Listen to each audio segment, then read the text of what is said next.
Hello friends, Sam here. Today what we are going to talk about what is asynchronous and synchronous communication and how both of them can be implemented using queue. You heard it right. Synchronous is also possible using queue. We know that queue is a destination which is of first in first out type, and generally we use it for asynchronous communication. So if you can look at the yellow color diagram here, you can see that publish is the processor which is used to send a message, and it forget about that. It don't expect that the message will be consumed immediately. So receiver can be offline at that time. Publisher will just publish the message. So that's what will be use of publish processor, and that is asynchronous communication.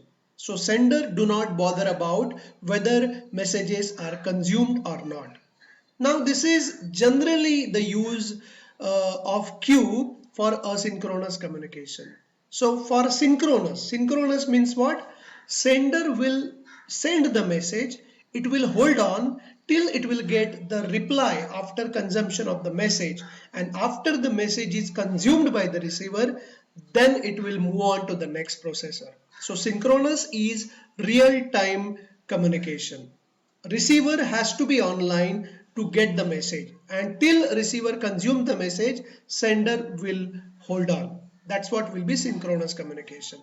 And as you can see in this white diagram, you are using publish consume processor for the same.